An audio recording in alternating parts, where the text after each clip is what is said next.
and happy to be here and present that. So what we thought what might be interesting for you as a starting topic is a bit to give you actually, besides the topics that were mentioned about conduct, culture, blockchain, and AML transaction monitoring, also some introductory words about financial crime and what the role of advanced analytics is. But it's not so much the focus about the role of advanced analytics, it's also a bit the perspective that we see what financial institutions actually think about at the moment, what are the concerns and where they stand at the moment from the view. And for that, what we did is kind of a survey across some banks, EMEA-wide, but also in Switzerland for sure, to get a bit of view on where they stand in terms of financial crime. And what you see here is kind of we interviewed 34 banks actually in this area and asking really questions around the topic about data-driven initiatives, and what that means for financial institutions. Yeah, to understand really from a management perspective, from a governance perspective, how is that actually supported in a company, but also from an investment perspective, is there actually budget doing it? And then technology-wise, where they stand at the moment, are they happy with the progress that they made, or is there anything what they need to change? And you see here the categorization actually on large banks, medium banks, and small banks. So kind of depending on the assets, we try to cluster them. And also you see on different locations where we ask them. But as said, Switzerland is definitely a larger part of that. So out of that, and just coming actually to the insights from that survey, actually, what were the key results of that? And there are actually 4 key results that we could see based on that survey. On the one hand side, it's about data quality. And I think for all, when we talk about AI and when we do fancy stuff with the data and provide added value, obviously the beginning and the end is always the data quality, because somehow in many instances, actually, we find out that data quality is not sufficient enough and you need to ramp up and invest first a lot of money and time actually to make the data that good that you can really use that for more advanced analytics. And that's also something what the feedback was in the survey. So that data quality is a major concern, and it's still lacking a bit the capability of having that, like having a one data lake, having a consolidated source, bringing the data itself to a clean way, have not missing entries, knowing really who my customer is and all the details, all the historic data in, and so forth. I mean, they think data quality, it's still a big topic and a concern for financial institutions in general, which they're working on. Secondly, it is interestingly the fact of when they have invested, when the financial institutions have invested in new technology, in AI type of topics, they are not satisfied. They are not satisfied so far with the result. And that comes typically, I mean, AI, I think the last 4 to 5 years, I think it got tremendous, I think, attention in the market. And I mean, the whole attention actually created some expectations as well. And when you have now this wave, looking at the wave, where you have on the peak side, the expectations are high, and maybe the fulfillment, what you could do, also given the data quality is as it is, also given maybe then from academia to practice, if you really use that now on certain use cases, maybe the results were not always as satisfactory as you would think. Also as a financial institution, looking at how much they have to invest in getting it up and running. And I think, as we all know, I mean, before, when you really want to do AI and really want to derive these methodologies and implement that model design and so forth, I think you can easily spend 3 to 6 months with just model design and just make a proof of value. And until you really see the full benefit integrated in your bank or in your insurance company, it may take 1 to 2 years. You really see something, and that is obviously something. From my perspective as well, which a bit, it makes it difficult for financial institutions to go this route until they see really the full value of that.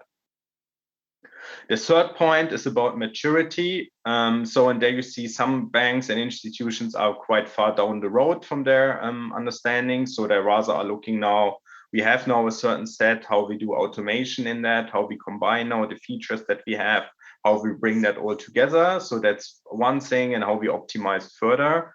So it's more exploited. It's more an exploited step than an explorative step.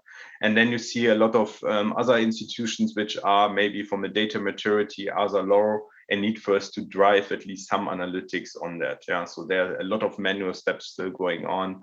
And typically it also depends a bit on the size of a bank, where you see certain correlation between maturity in all your data initiatives compared to by the insurance size. And last but not least is also the first topic that was raised in that survey. It's about prioritization.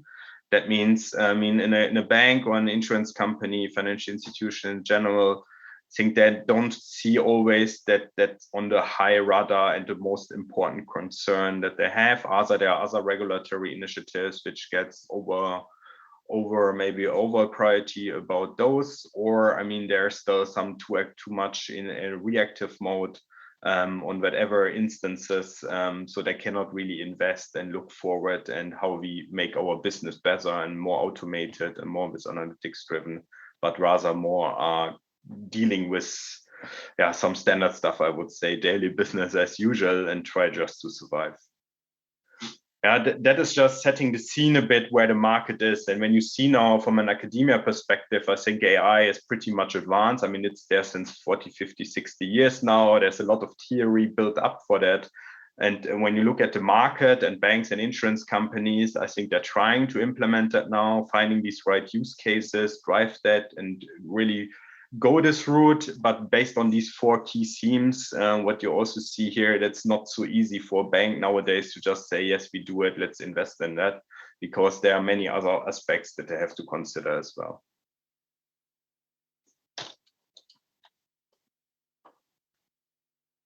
Right, and when you see now from a financial crime perspective, what are typically topics, and some were mentioned also in the introduction actually about topics that are of interest. So there you see that the whole topic of know your customer. So that's in the area of, do I know who my client is? So it's every one of us. Also, when you open an account at a bank, you have to show nowadays your passport, obviously. You have to show also who else is participating in your bank account, so the power of attorney, so to speak, or any beneficial owner that you have. And all that topic is the area of about KYC, which every bank has to do, every insurance company has to do when they want to offer one of their products actually to their clients. And what you see here, that the banks also agree to that when you have bad data quality overall, obviously it is a big issue for the KYC topic as such, but also then for transaction monitoring. And these are, I think, the major impacts at the moment in financial crime, where banks and insurance companies are looking at these topics predominantly and try to get to the next level. And that reasoning being why that is so, it's a bit that the regulator is also looking after that quite a lot nowadays. I think they want to be really get clean money only, in quotes. So, and that is something what they enforce at the moment. So that means there's a lot of pressure on institutions at the moment to make a good know your customer process and due diligence, but also then facilitate a good transaction monitoring. And transaction monitoring, maybe to give you also some meaning, I will come to that later as well, but that's about when you do payments, regular payments, that you kind of survey that and also have an idea what payments are they going through, to whom is it going, in which frequency, and you understand, are there any money laundering activities going on when there's a transfer.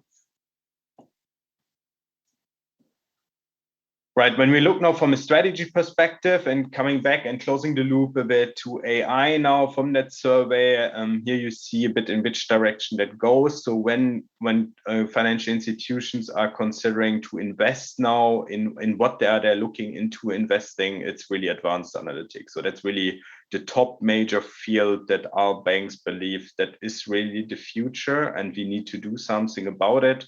I think the old way of doing it, the old way of doing automation or manual processes, that should be over, and let's rather now do the next phase. And that is also what you see as well. So advanced analytics, RPA, robotic process automation, but also the cloud topic. It's more and more coming, at least as an interest. to just see, can we save some budget actually and make some process more efficient and more effective in our company. Yeah, so that's maybe one insight as well that I want to share with you, to just show you as well. On the one hand side, where there are issues, definitely for sure, but there's also this other trend clearly saying we need to do it. Yeah, there's no way around it, and maybe we need to fix our house first to make the basics right, but definitely also we need to go in parallel as well, and driving some analytics initiatives.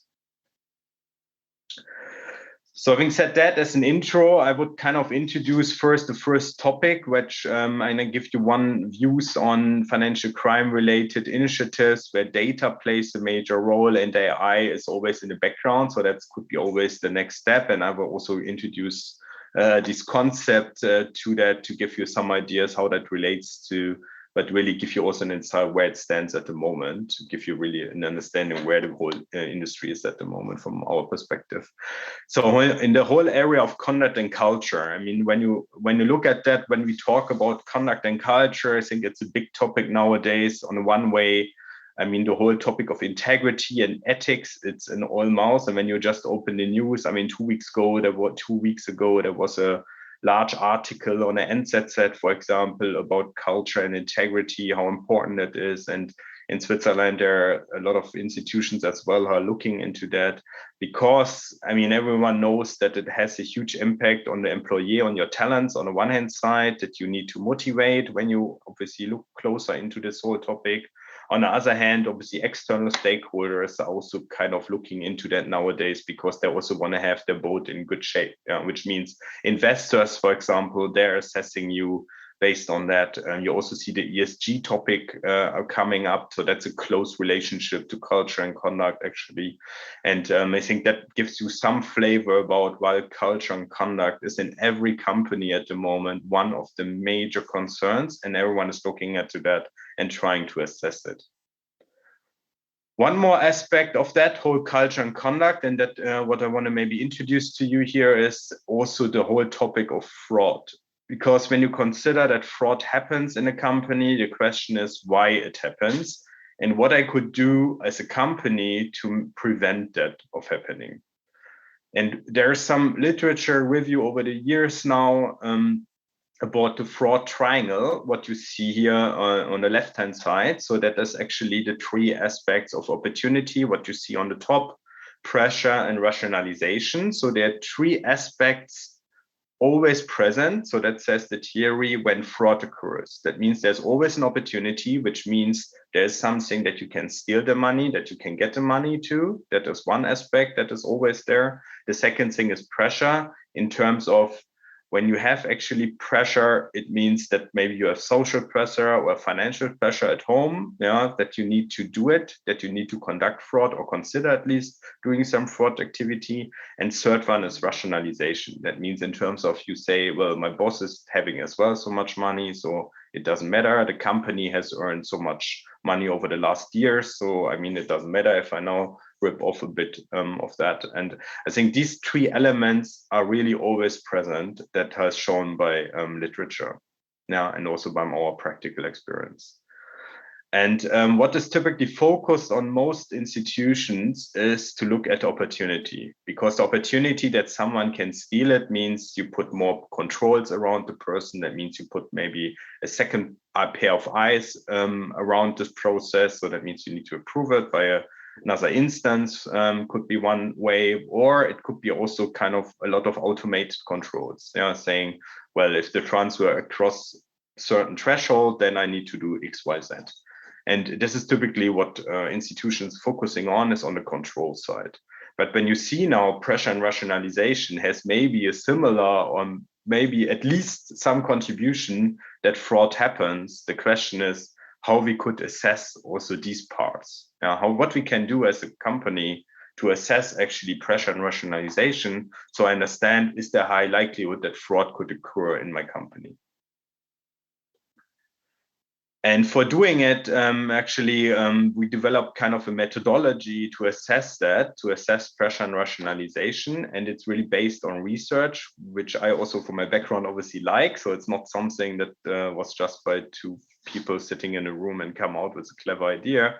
It's really a lot of work has been done to come up with such a methodology now. You see that's all linked also to regulatory standards and guidelines on the one hand side, but also then to research papers. So that means everything what you have on literature, upcoming and in this whole area actually was really reviewed thoroughly, because we worked here also with the university together actually, and developed kind of this methodology. And that makes it quite stringent, also that you can use that and properly use that because it has a solid base. And the whole idea is here actually that you measure actually the culture along 6 dimensions that you see here. I don't want to bore you now with more details, but just to understand that you kind of need to map it out. Obviously, you need to map each of your data points that you have to each of these dimensions of these 6.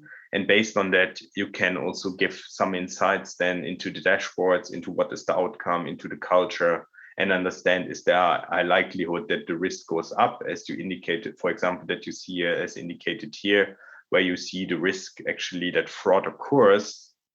You see here the opportunity, that's the black dot, and based on the culture risk, you see, oh wow, there's a much higher risk, and I should rather not put that in the greenish area. I should rather look at that like a reddish risk area, and let's focus on that one. So when you want to assess that, the question is a bit how we do it. Let's assume we can do it, we can measure it. The question how are we doing it? And the way is, and I think that's known also, I mean, you do it, maybe you by yourself have participated in this, or you as a company have done it. I mean, it's the people survey. On the one hand side, obviously question your people. I mean, when you understand what's going on in my company, either you ask them and you get at least their perception out, and you understand in which direction are they ticking. And based on these people surveys that most companies do, I mean, you could obviously shape it a bit more to get more the relevance for conduct and culture actually, or for pressure and rationalization at the end, based on this questionnaire. And that's something, what is the entry level? So to first get these data points from what are the opinions in my employees? So what are they saying to this topic? And there obviously is the question about how you ask and how you do that. And once you have done that, that is the module 1 that you see here. Let's assume the perception basis that what you have done. The second one is actually the module 2. So what are hard data points that tell us something about culture? And that is really something which is much more innovative. You will not find a lot of, I think, institutions in the market who look at that really and have a methodology around that. And I think that's then really a nice topic once you populate the culture topic also with data. Obviously, the whole topic of AI and everything what you want to do on predictive analytics on your culture is much more interesting and relevant. And I think to bring that topic over, as said, it's a hot topic. Every company is looking at that. And I think doing it in a data-driven approach, it's a much more interesting and maybe clever way as well to understand a bit, not only from a perception level, how people believe my culture is, but see it from a data level. And when you see what data points are relevant for that, I mean, to give you some examples, for example, dismissals. So how many dismissals do we have in a year? What is the gender equality pay in my company? What about whistleblower hotline? I mean, how many instances did we had on our whistleblower? Were they investigated or not? And audit reports. I mean, there are several data sources that you have naturally in a company, but you don't use it. And I think the whole idea is now to give you kind of a methodology around that and tell you, well, if you want to use it, you can properly facilitate kind of a culture analytics stream, where you can then also get very nice insights and not only based on perception. And last but not least, it's module 3, and that goes back then even in depth. So let's assume you have found now something interesting, a deviation, an anomaly on the first set of data that you receive. You want to obviously understand the root cause. You want to understand why did it happen. And in this area, you can look into that much closer, understand the history of that, why that happened, and really come to the root cause, what we need to change, especially when you look over the flow over the last years. Because obviously looking at 1 year, it's maybe too short. but you want to understand also why you see this change now happen in your culture in one of these 6 KPIs. Actually, what is the triggering point? Was it due to the change of the C-suite? So there were some changes on top line which generated these changes, yeah, and so forth. So that's then actually the key part, which really brings in the full insight into that and the full value.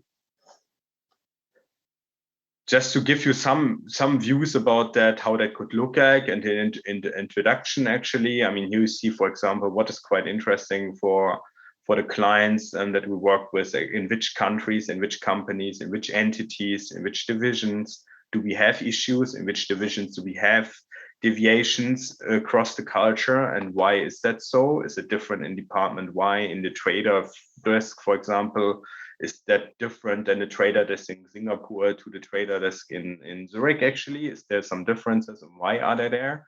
So, and that is something what you can easily spot out with that, or also just looking at when do the questionnaire and the survey with several employees. You will obviously would like also to understand, I mean, when you ask now questions, why we see deviations, who agreed, who disagreed from those. And it's not about individuals, but it's really always the corporate culture. So we understand also from a general feeling about in which tendency they're going. Yeah, and that is all linked, as said, with data, and data is really the key in this whole concept. And obviously, once you have that, I mean, then the whole AI topic is obviously super, because you could already predict what could be my culture. You could see statistical deviations then to that, what the machine says, what is the culture of you, and then also understand, well, is that something what we need to work on? Why was the prediction totally different to that, what we see now in practice? Yeah, I said data points are not enough there. I think you could feed such a machine model around that whole topic. I think it's more about the first steps doing in that direction and push that. Right, so that was the first topic where I give you some insights into culture and conduct and the importance. Another aspect that is important, it is kind of the whole topic of blockchain. The whole topic of blockchain, and here you see I'm just giving you some insight for Switzerland, where you see obviously from a regulator perspective, the whole blockchain and crypto assets market, it's still around that. The FINMA is still obviously technology neutral, so they don't mind so much how you, if you take crypto assets, what you do technology wise about that.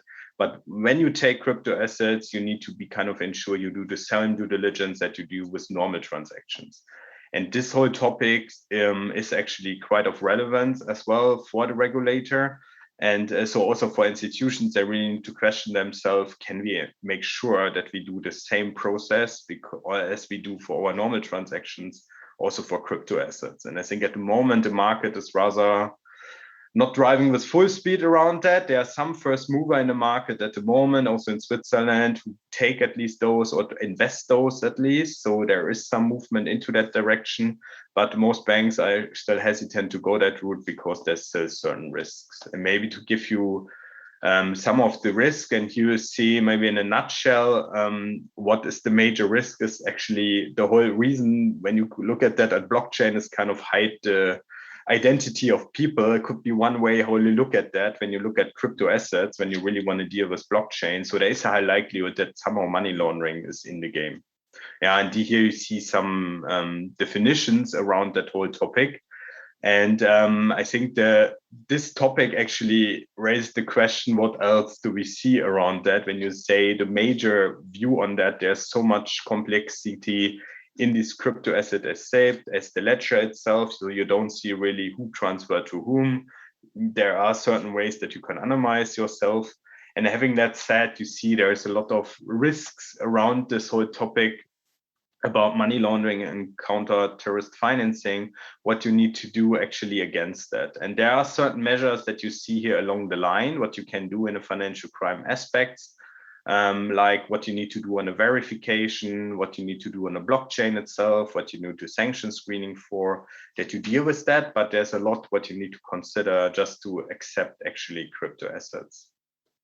Yeah, but nevertheless, I mean, obviously, when you want to do it, there are ways that we are analyzing it, and we see why we also build up kind of our own software who actually analyze that, who takes actually the public ledger and also visualize then for certain Bitcoins actually, or certain, sorry, crypto assets, actually the ledger, and also understands and tries to visualize all the networks. And for those who are interested, have a look at that link here. So it's publicly available.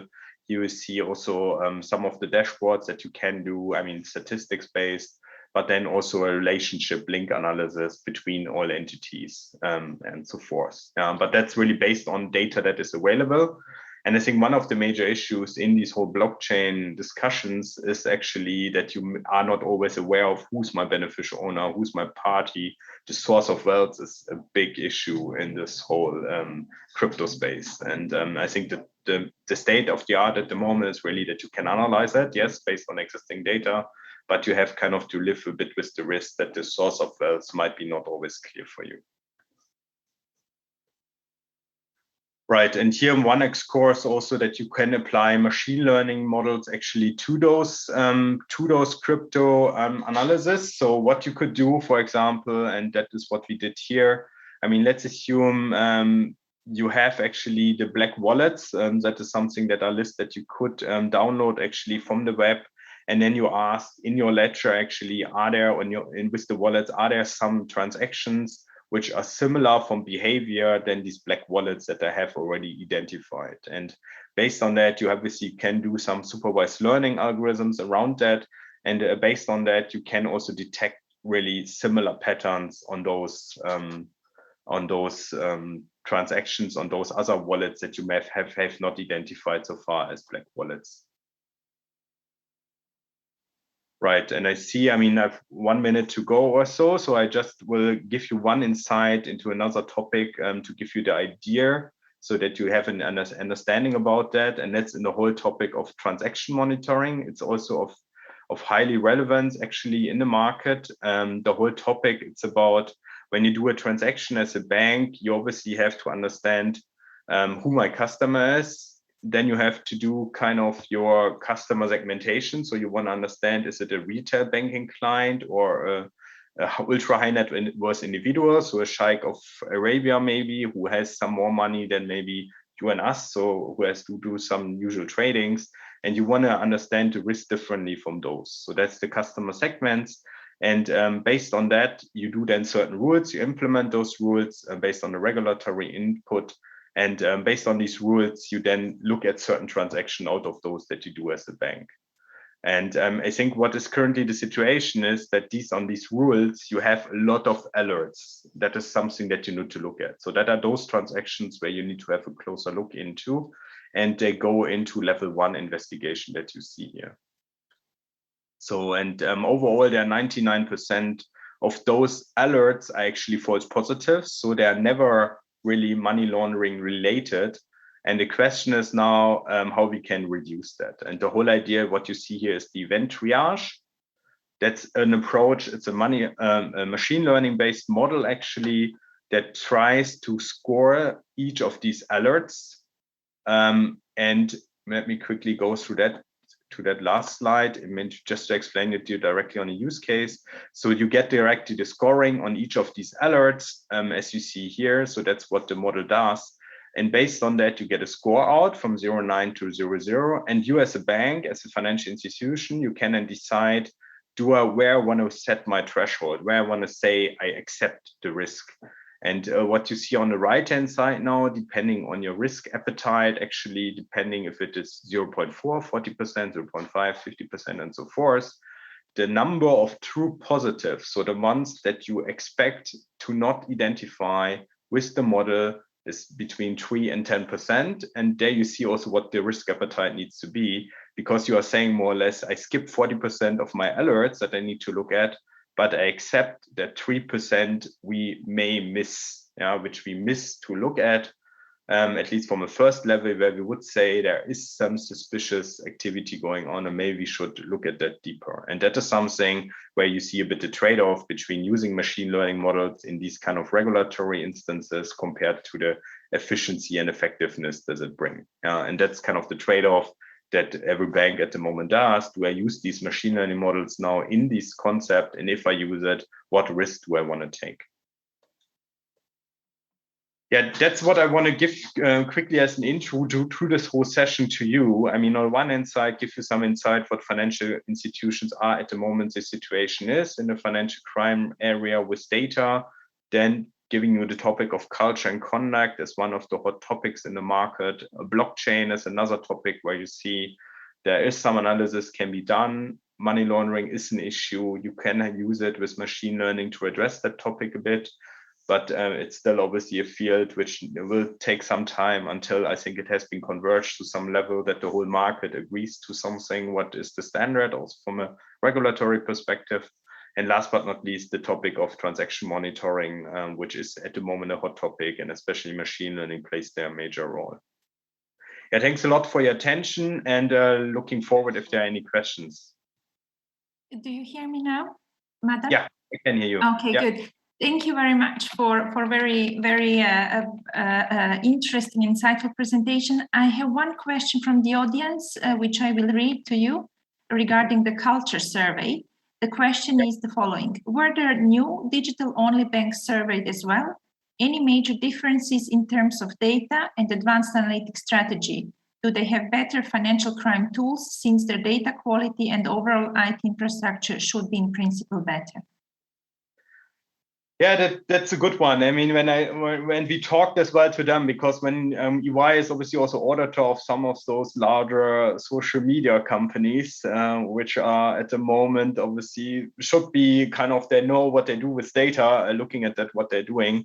And when we talk to them as well, yes, they have much better data quality as such, and you could do much more with that. Yeah, when you talk about some of those social media companies. They're using it as well for analyzing the culture internally. But I think what is still needed is always this methodology aspect. Yeah, and that you should not underestimate that, because the methodology, what we see is really the key in doing it. And then the methodology, once they have that, really, I agree. They have obviously the capabilities, they have the data scientists, they have also kind of knowing how to massage the data and what to get best out. But what is typically more and more coming is now also in these modern companies that they have some ethical officers who kind of look at that topic from a totally different perspective and bring this value in. But I agree, they are much more advanced than I would say maybe traditional companies nowadays. But still, they are on the methodology wise maybe not that advanced that you would think. Yeah. Good. Thank you.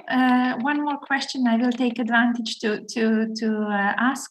Early in your presentation, you stated sponsorship and management buy-in as a headwind. How do you convince senior management to invest in these new approaches? ROE in early stages is not evident.